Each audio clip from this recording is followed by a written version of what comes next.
포항 지진 복구를 위한 정부 추경안이 민생을 외면한 정치권의 이전투구로 국회에서 한 달 가까이 잠자고 있습니다. 경주 국립박물관에 국내 처음으로 유물을 상시 개방하는 영남권 수장고가 만들어졌는데 60만 점의 매장 문화재를 보관할 수 있습니다. 경북 동해안의 낮 기온이 30도를 넘어 올해 첫 폭염주의보가 발효됐는데 지난해보다 한 달이나 일찍 무더위가 시작됐습니다. 여러분 안녕하십니까? 포항 지진 복구 관련 예산이 포함된 정부의 추경 예산안이 국회에서 29일째 잠자고 있습니다. 자유한국당의 장외투쟁으로 국회가 파행되기 때문인데 정치가 개입되면서 민생이 오히려 꼬이고 있습니다. 보도에 김기영 기자입니다.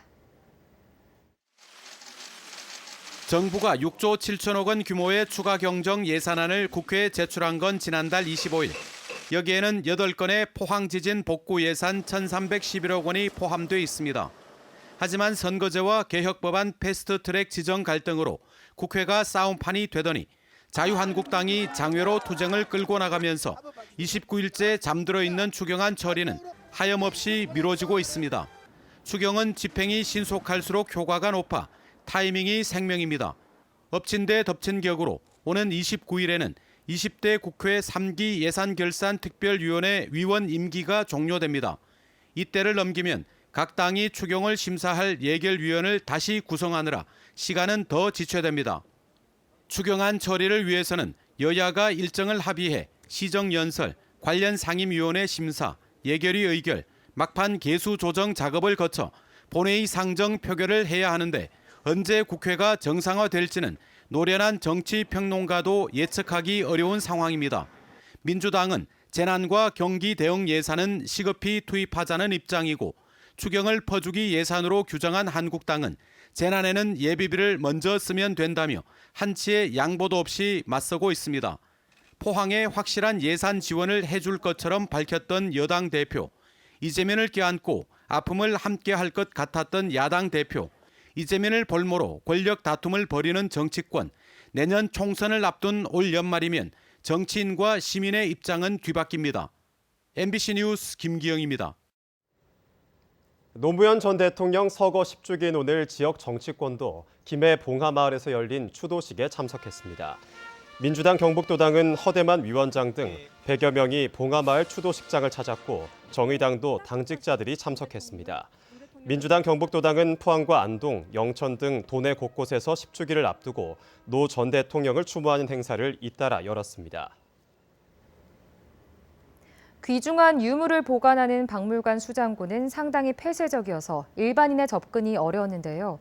우리나라 국립박물관 가운데는 처음으로 상시 개방하는 영남권 수장고가 문을 열었습니다. 보도에 김철승 기자입니다. 새로 문을 연 영남권 수장고입니다. 토기와 기와류 등이 진열장에 단정하게 정리되어 있습니다. 원래 수장고 모습 그대로 일반인에게 상시 개방됐습니다. 이번 저희들이 개관한 열린 수장고는 관람객들께서 직접 상설 전시처럼 들어오셔서 관람할 수 있는 공간으로 마련되었습니다. 국립경주박물관은 263억 원을 들여 지하 1층, 지상 2층, 건축 연면적 9,200여 제곱미터인 영남권 수장고를 개관했습니다. 유물을 분류하는 과정을 볼 수 있는 등록실과 다양한 문화재 재료를 설명하는 전시실, 그리고 소독하는 훈증실 등도 갖추었습니다. 이곳에는 영남권에서 출토된 토기류와 석재 등 매장 문화재 60여만 점을 보관하게 됩니다. 규모 6.8의 지진에도 견딜 수 있도록 내진 설계됐습니다. 상부의 전도 방지 장치와 하부의 레일 이탈 방지 장치까지 추가해서 훨씬 더 높은 내진 성능을 갖추고 있습니다. 우리나라 매장 문화재 가운데 영남권에서 출토되는 것이 40%, 대구와 진주, 김해 등 영남권 4개 박물관과 발굴기관들은 그동안 출토 유물을 보관할 공간이 부족해 어려움을 겪었습니다. 개방형 수장고가 문을 열면서 유물 보관의 어려움 해소는 물론 관람객들이 훨씬 쉽게 유물 보관 방법 등을 이해할 수 있게 되었습니다. MBC 뉴스 김철승입니다. 경주 명활성 북문지 정비공사가 오는 8월 준공됩니다.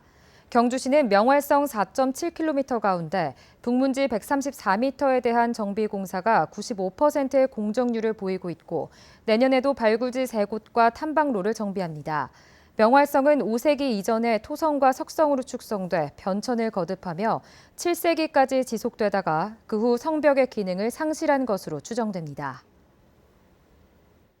경상북도는 가속기 기반 차세대 배터리파크 조성 사업 연구용역 착수보고회를 개최했습니다. 도는 포항의 방사광 가속기 분석 능력을 활용해 고성능 배터리를 개발하고 차세대 성장 동력으로 육성하며 오는 11월까지 정부의 예비 타당성 조사 대상으로 신청할 계획입니다. 특히 포항 경제자유구역 융합산업기술지구에 1,500억 원을 들여 가속기를 활용한 차세대 배터리 소재 개발과 시험 평가 등 원스톱 서비스를 제공하는 연구 클러스터를 조성할 계획입니다.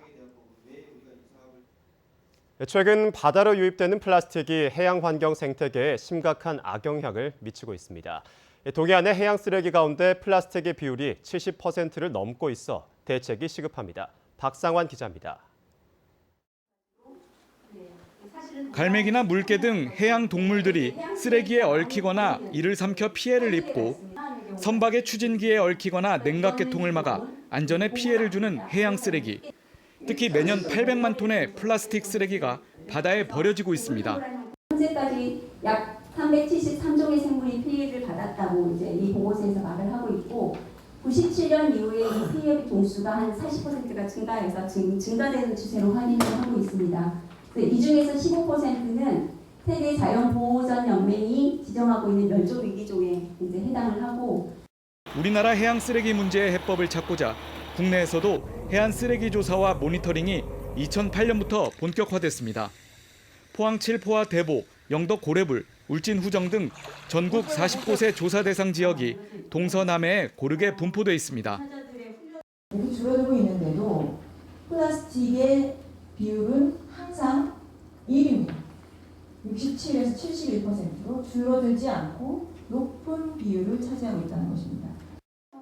경상북도는 울릉도와 독도의 해양 플라스틱 오염 실태를 공유하고 동해 바다를 지키기 위한 선제적 대응에 나섰습니다. 울릉도와 독도 주변 해역을 관리할 200톤급 환경관리선 건조를 계획 중이며 도비 1억 원을 투입해 해양 쓰레기 발생원 조사 및 관리 방안 수립을 위한 조사 용역을 실시합니다. 특히 울릉도에 플라스틱이 없는 섬으로 점진적으로 우리 마을 공동체가 협의해서 추진해 나갈 계획이고 또 단순히 이거를 없애는 것도 중요하지만 이런 바이오 플라스틱 산업도 키워나갈 수 있도록 포스텍이라든지 전문기관과 협의해 나가서 이를 신산업으로 키워나가도록 하겠습니다. 도는 앞으로 해양 관련 유관기관, 어업인들과 함께 해양 플라스틱을 줄이기 위한 정책 포럼과 세미나 등도 추진할 방안입니다. MBC 뉴스 박상환입니다. 경주시가 국토부에 공모 신청한 고령자 복지주택 건립 사업에 최종 선정됐습니다. 경주시는 한국토지주택공사와 협약을 맺고 오는 2022년까지 171억 원을 투입해 안강읍 산대리의 105가구와 헬스장, 물리치료실 등으로 구성된 10층 규모의 고령자 복지주택을 건립합니다. 고령자 복지주택은 65살 이상 저소득 주민들이 주거지에서 복지시설을 편리하게 이용할 수 있는 공공임대주택입니다. 2015년 사망한 포항대학그룹 황대봉 명예회장 유족이 490억 원대 상속세 소송에서 패소했습니다. 대구지법 제1행정부 박만호 부장판사는 고 황대봉 회장 유족이 제기한 상속세 부과 취소 청구 소송에서 원고 주장은 이유가 없다며 청구를 기각했습니다. 황 회장 유족은 황 회장이 사망한 뒤 285억 3천여만 원의 상속세를 신고했지만 경주세무서가 491억 8천여만 원을 부과하자 상속세 취소 소송을 냈습니다. 전국언론노조와 전국민주언론시민연합 지역방송협의회는 오늘 네이버 본사 앞에서 기자회견을 열고 네이버의 상업주의가 지역 여론을 무시하고 지역 민주주의를 훼손하고 있다고 규탄했습니다. 이들은 네이버의 새로운 모바일 서비스에 지역 언론을 배제하면서 지역 언론이 만든 뉴스는 물론 최초 보도와 특종 보도를 검색해 찾는 것도 불가능한 수준이라고 비판했습니다. 이 때문에 네이버 모바일 구독 설정에 지역 언론을 포함시켜야 한다고 요구하고 내 지역 뉴스 보기 서비스 시행과 함께 지역과 중앙의 상생 미디어 환경 조성을 위해 정부와 네이버, 학계, 언론 현업인 간의 폭넓은 대화에 나서라고 촉구했습니다. 경북 동해안에는 올해 첫 폭염주의보가 발효됐습니다. 내일도 오늘보다 낮 기온이 1도에서 2도가량 더 오르면서 무더위가 이어지겠습니다. 안수진 기상캐스터입니다. 오늘 낮 기온이 31도를 넘어가면서 올 들어 가장 무더웠습니다. 이 그래프를 보시면 작년 6월 23일 오늘과 비슷한 기온 분포를 보이고 있는데요. 지난해보다 한 달가량 일찍 무더위가 찾아온 겁니다. 이에 따라 오늘 경북 동해안 전역에는 올해 첫 폭염특보도 발효가 됐습니다. 이 폭염주의보는 낮 최고 기온이 33도를 넘는 날씨가 이틀 넘게 이어질 것으로 예상될 때 발효되는데요. 내일도 오늘보다 낮 기온이 1에서 2도가량 더 오를 것으로 예상되면서 특보가 지속되겠습니다. 이 맑고 더운 날씨가 이어지면서 오존과 자외선 지수 높게 나타나겠습니다. 한낮에는 되도록 야외 활동을 피해 주시기 바랍니다. 내일도 경주를 제외한 경북 동해안과 울릉도 독도에는 건조특보가 지속되겠습니다. 자세한 내일 날씨 알아보겠습니다. 내일도 맑은 하늘이 이어지겠습니다. 아침 기온 13도에서 19도, 낮 기온은 31도에서 35도입니다. 울릉도와 독도의 하늘 표정도 맑겠습니다. 아침 기온 울릉도 20도, 독도 18도, 낮 기온은 울릉도 27도, 독도 21도입니다. 동해상으로도 구름 한 점 없는 가운데 바다의 물결 동해 전해상에서 최고 2m까지 일겠습니다. 주 후반까지 무더운 날씨가 이어지겠고요. 다음 주 월요일에 한 차례 비가 내리면서 더위가 주춤하겠습니다. 날씨였습니다. 날씨가 더워지면서 5월인데도 여름 관련 상품이 잘 팔리고 있습니다. 얼음 공장에도 얼음 주문이 많이 늘어나고 야외 수영장도 일찌감치 손님 맞을 준비를 하고 있습니다. 한태현 기자가 보도합니다. 대구의 한 얼음 공장입니다. 135kg짜리 얼음 덩어리가 창고에 가득합니다. 분쇄기에 얼음 덩이를 넣어 잘게 갈아 바로 포장합니다. 작년 5월 기준에 비했을 때 하루에 생산량이 200개에서 300개 정도 많이 늘어난 상태고요. 그래서 저희 사실 많이 바쁩니다, 지금 현재. 대형마트에는 선풍기를 비롯해 물놀이 용품과 같은 여름 상품을 일찌감치 내놨습니다. 무더위가 일찍 찾아오면서 에어컨 판매량도 늘고 있습니다. 실제로 이달 들어 지난해 같은 기간보다 판매량이 20%가량 늘었습니다.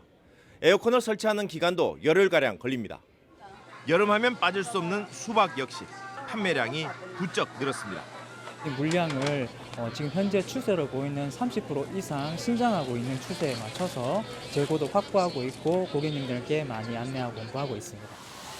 야외 수영장도 예년보다 일주일에서 한 달 앞당겨 다음 달 1일부터 손님 맞을 준비를 하고 있습니다. MBC 뉴스 한태현입니다. 최근 5년간 경북에서 여름철 물놀이 사고로 17명이 숨졌으며 이 가운데 학생은 6명이 사망한 것으로 집계됐습니다. 이에 따라 경북도와 교육청은 여름 물놀이철을 앞두고 애니메이션을 활용한 물놀이 안전사고 예방 교육을 실시합니다. 한편 경상북도는 8월 말까지 도내 물놀이 위험구역에 안전관리원 340여 명을 배치할 계획입니다. 포항 북부경찰서는 어린이 통학버스 하차 확인 장치 설치율이 20%에 그치고 있다며 다음 달부터 집중 단속한다고 밝혔습니다. 하차 확인 장치를 설치하지 않을 경우 과태료 3만 원 부과와 정비 명령을 받게 되며 미이행 시 형사처벌 대상으로 장치를 설치하고도 작동하지 않을 경우에도 범칙금이 부과됩니다. 경주시가 올해부터 저소득 가정 학부모 교육비 부담을 덜기 위해 교복비와 체육복비를 지원합니다. 지원 대상은 경주 지역 저소득 주민 자녀로 다음 달 11일까지 읍면동 행정복지센터에서 신청을 받아 1인당 40만 원까지 지급합니다.